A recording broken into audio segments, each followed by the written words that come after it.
Hello, it's Friday, June 9th, 2017. You are listening to Inception Radio Network, voice of the fringe majority. This is Carol Carl with ufo-headline-news. That wonderful website, earthsky.org, brings us this for our first headline of the day: 2017's smallest full moon on June 9th. Tonight's sky will feature the farthest full moon, hence the smallest full moon of the year.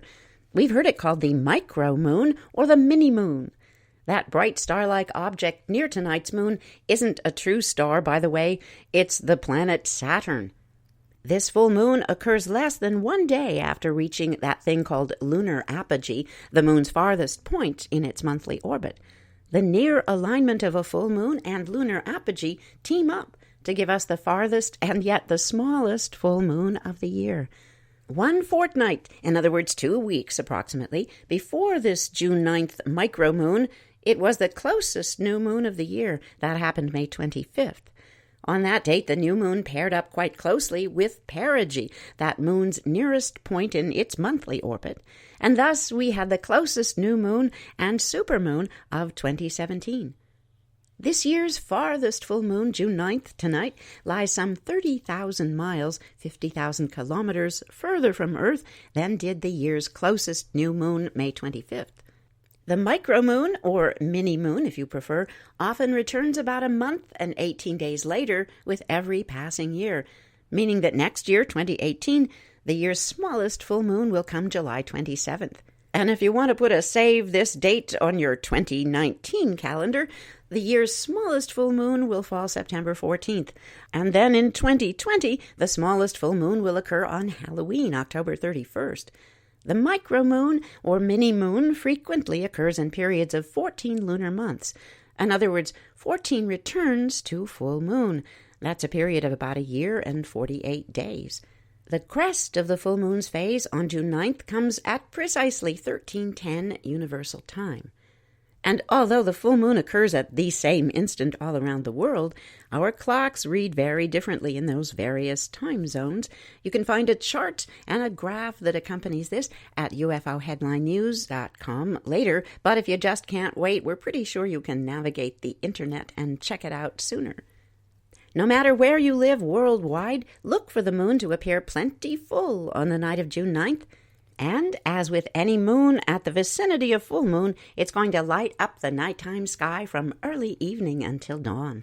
In North America, we often call the June full moon by the strawberry moon name. More generally, in the Northern Hemisphere, the full June moon goes by the appellation rose moon or honey moon. That's 2 words. Oh, but we're thinking June bride and honeymoon. How perfect. The terms supermoon or micromoon aren't names from folklore, like strawberry moon. Those names aren't bound to any particular month or season.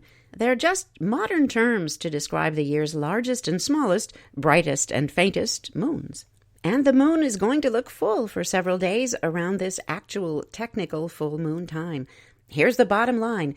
The micromoon, or mini-moon, the smallest full moon of 2017, comes tonight, June 9th. It's going to lie about 30,000 miles, 50,000 kilometers farther away from Earth than does that new supermoon we had on May 25th, 2017. So, as that very old song says, get out and get under the moon. It'll make you feel good. Oh, speaking of feeling good, here's a headline from space.com, credit for Nola Taylor-Redd. Quote, "A feel-good moment for science. Volunteers spot the sun's newest neighbor. Citizen scientists have spotted a failed star, also called a brown dwarf, just 100 light years from the sun. That makes this cold world, a cold world somewhere between a star and a planet, relatively close to our solar system, at least in the astronomical sense. These volunteers identified the brown dwarf just days after science organizations released a new tool to help engage the public in the hunt for new worlds at the edges of our solar system. In February, several institutions, including the American Museum of Natural History, launched Backyard Worlds, Planet 9 website, to help in the search for the object dubbed Planet 9. And although this hypothetical world has not been confirmed, The way the solar system objects move suggests that an additional object, possibly the putative Planet 9, is exerting a gravitational influence in the solar system, said Jackie Faraday, a senior scientist at the American Museum of Natural History. Quote, "I was so proud of our volunteers as I saw the data on this new cold world coming in. It was a feel-good moment for science," end quotes.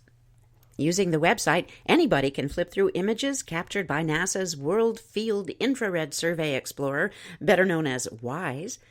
Objects near Earth will appear to jump and change position when volunteers compare multiple images taken a few years apart.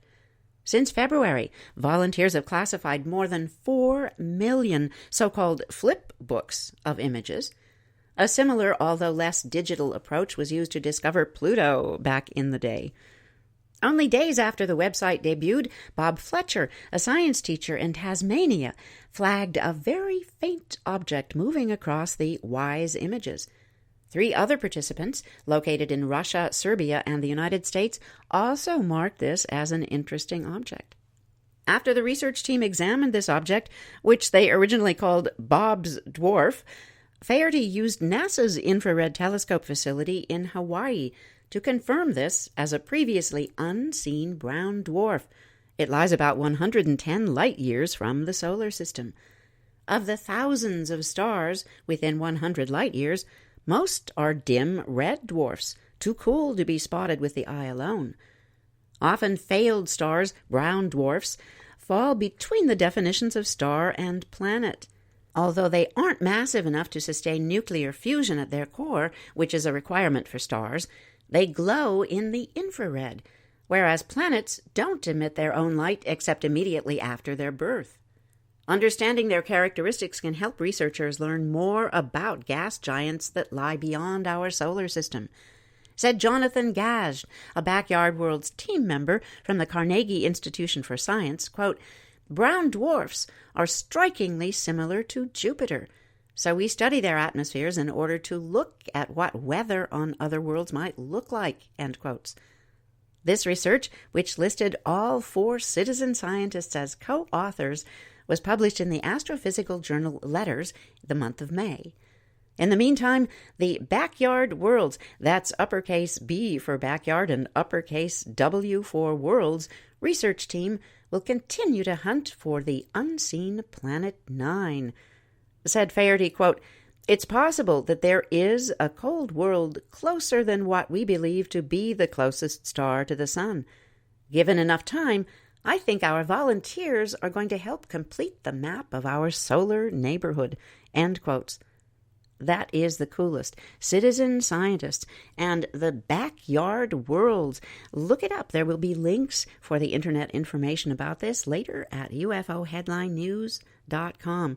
If you're so inclined, this could be your chance to get involved. Then there's this headline written by Mike Weiner for BGR.com. NASA's new Mars rover is completely insane. Thus far, NASA has landed a total of 4 rovers on Mars, and while the conversation surrounding sending humans to the red planet is a hot topic, there are no concrete plans to actually make the journey happen. When it does happen, however, the brave folks who make that trip are going to need something to drive on the planet's surface if they hope to actually do any exploring. With that in mind, NASA has revealed a concept vehicle that has no business being sent to Mars, but the agency is pretty excited about it anyway. The vehicle, it's simply been named Mars Rover. According to Mike Weiner, who wrote this, it looks like a cross between a Halo Warthog, the Mako or Mako, M-A-K-O, from Mass Effect, and, wait for it, the Batmobile. It's a futuristic, unmanned exploration vehicle that looks like it would be more at home in the next Alien flick than actually being driven by astronauts. It's packed with displays and controls that are straight up sci-fi, and it looks both rugged and incredibly intimidating. That being said, this isn't a NASA project, mind you. Despite being shown off at the Kennedy Space Center visitor complex, and despite having NASA's own badge right there on its nose, this vehicle was actually crafted by a team of custom car builders. They were clearly aiming for a specific look at the expense of all else. Still, as this article notes, the rover is a pretty capable machine. It's capable of speeds as high as 70 miles per hour, 15 miles per hour Mars-wise, and uses an electric drivetrain. You definitely won't see NASA sending one of these two into space anytime soon, but it sure is pretty to look at. Shiny and pretty to look at in those images, yes, gentle listeners. However, we think it might be a little more credible if they had sprinkled some red Mars dust on the thing. Here's a great headline we grabbed from the Popular Mechanics Space Bureau, byline for David Grossman. Headline, "The Surprising Challenge of Bringing Bread to Space." Crumb-free bread could be the best innovation since someone sliced it. For years, the food astronauts have brought with them into space have fascinated the public. Now the International Space Station is boldly going to attempt something previously thought incredible and inedible in space: bread. Bread is among the most widely eaten foods in the world. Just about every culture on the planet has its own forms, yet eating it in space has been seen up until now as a colossal mistake. When Gus Grissom and John Young of NASA's 1965 Gemini 3 mission attempted to eat a contraband corned beef sandwich they had somehow smuggled aboard, free-floating crumbs ran amok on board, with scientists terrified that crumbs would get stuck in machinery. So, ever since that, it's been tortillas all the way. Now enter Sebastian Marcoux, founder of Bake in Space. Sebastian Marcoux thinks he's found a solution. Working with the German Aerospace Center and a variety of food scientists, Bake in Space hopes to create a dough mixture and a baking process that produces a crumb-free bread that's actually baked in space. A loaf that tastes good, or good enough, and doesn't leave any mess whatsoever. Having the right oven might help. The constraints of pulling power from the International Space Station means the oven would have to run on a mere 250 watts. That's just a tenth of what conventional ovens usually use. So Matthias Baum at OHB System AG, that's a company that develops equipment for use in space that's working with Bake in Space. The trick is to make, quote, an oven with a small volume that retains heat well, end quotes. Matthias Baum is also looking at vacuum baking that requires a lower boiling point, thus using less energy. Bake in Space hopes to separate the wheat from the chaff aboard the International Space Station during the European Space Agency's Horizon mission. That will be in April of 2018. Because being an astronaut doesn't come with a culinary requirement quite yet, Sebastian Marcoux's Bake in Space team will handle the baking remotely. And yes, there'll be feed from space beaming their rising process back to Earth.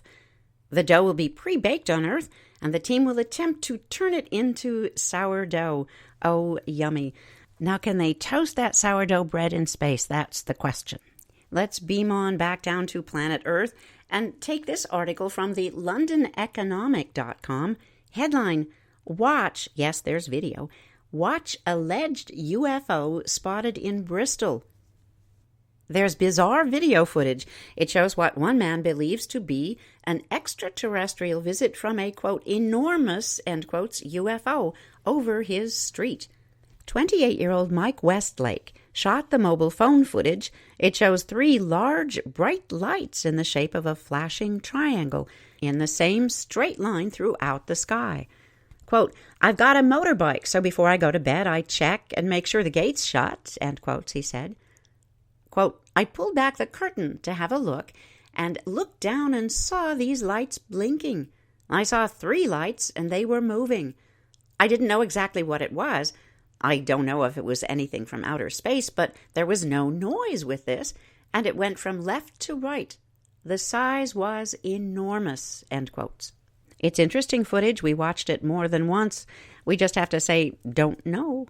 But we do know if we cross that great Atlantic Ocean from England and come to the United States coast, well, sooner or later there's the state of Maryland, where this occurred. Headline, quote, burst of light burns through sky above stunned drivers at notorious UFO hotspots.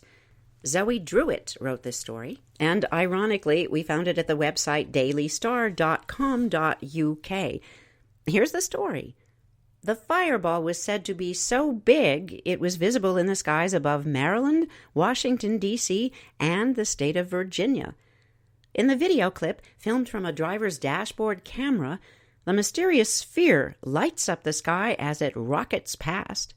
Two people inside the car simultaneously gasp and say, "Wow," as the glowing orb emerges. This orb quickly loses its glow, and the sky returns back into darkness. The bizarre burst of light is thought to be a shooting star, but later has been determined to be a meteor. It appears bright because it's burning up as it passes through Earth's atmosphere. The American Meteor Society got 28 reports of this incident.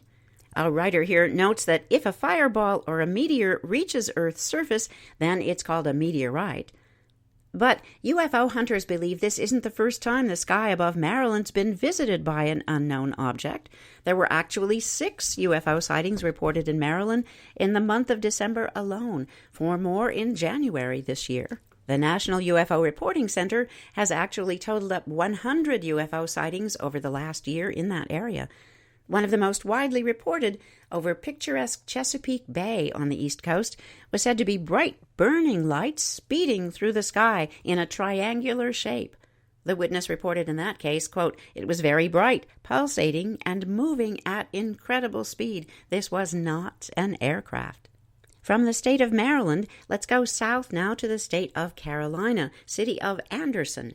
MUFON case number 84265. The date of this sighting is June 8th, 2017. It got a same-day report. In summary, witnessed an anomaly, 4 orange-red lights in an acute X pattern. Binoculars revealed oval shape. Sighting specifics offer a viewing distance unknown, an altitude unknown. The sighting duration was 5 minutes, but the object features are reported as unknown. The flight path was a straight-line path, and this object was shaped like an oval. No weather, but here's the sighting itself. Went outside for a moment to enjoy the abnormally cool evening before bed. I observed a strange object. It had 4 lights on it. It was going away from our house to the northeast. Immediately I questioned my observation, so I called my wife to confirm.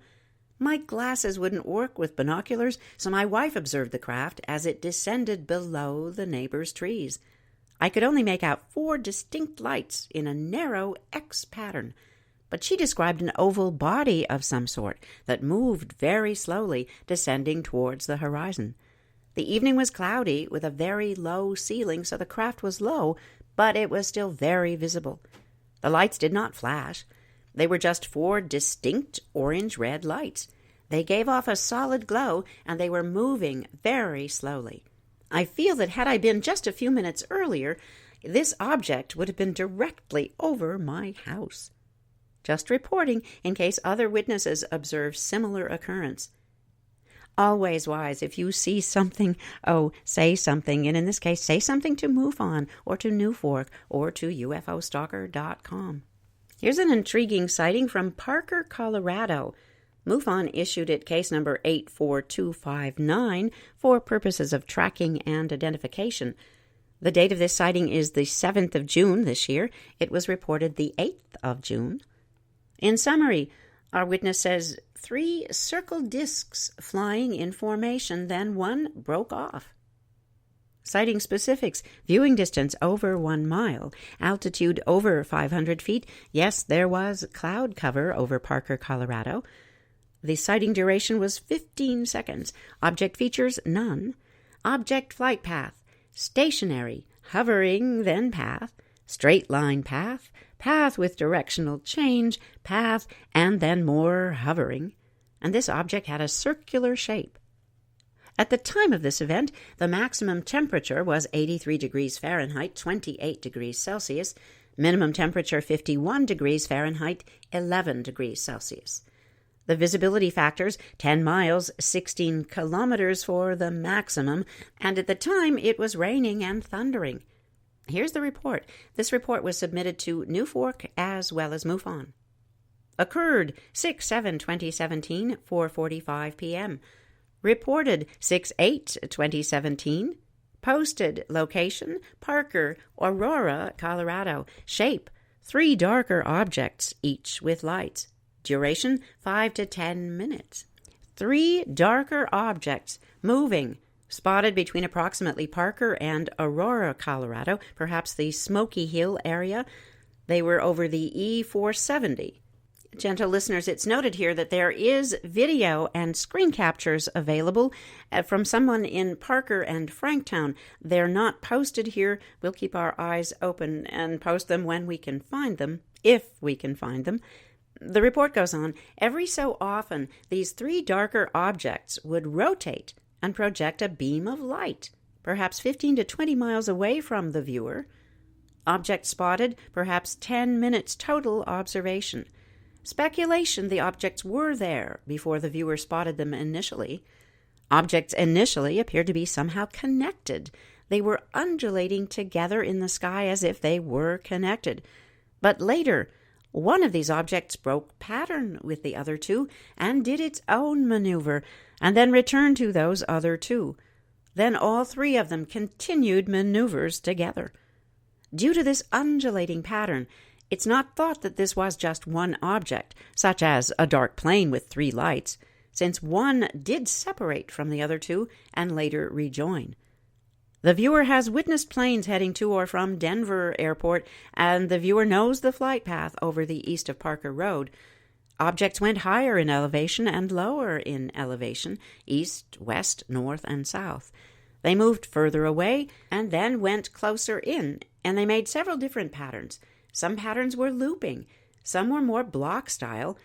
Ball lightning has been ruled out since ball lightning does not maintain this long. The total movement from the time noticed until they disappeared into the passing storm that was hitting Aurora was maybe 10 to 30 miles. This seems too far for a controlled drone or drones, and drones don't seem to be able to fly in unison as these objects were. Also, drones don't seem to have such bright lights. These objects were maybe 10 to 15 miles away. They did not seem to be metallic, but some kind of darker material. They don't resemble photos seen of weather balloons, and weather balloons don't seem to have lights like this, as bright as these were. The objects also were making various loops. They appeared to stop in mid-air, rapidly going from left to right. They were generally following either an easterly or northeasterly direction. During this same time, a large storm with hail, rain, and lightning was passing from west to east, north of the viewers, so the objects were between the viewer and the storm. If this was under human control, why were these maneuvers being carried out so extremely close to a monster of a storm? The viewer cannot think of any plane, drone, etc. that can make such maneuvers. iPhone 6 video was captured. It zoomed in, etc. Viewers can be heard on video wondering what these objects are. The objects were seen by the viewer's eyes and captured on video. The images are taken from the captured video since the video itself is somewhat shaky. Again, regretfully, these videos or whatever they were able to capture have not been posted. We'll keep checking. It's frustrating. Almost as frustrating as what we're doing here right now, playing Beat the Clock. Oh, gentle listeners, we gotta go because that's a wrap. Thank you for listening to Inception Radio Network. Follow us at ufo-headline-news.com and YouTube. Take care of each other. We're all in this together. This is Carol Carl. See you tomorrow.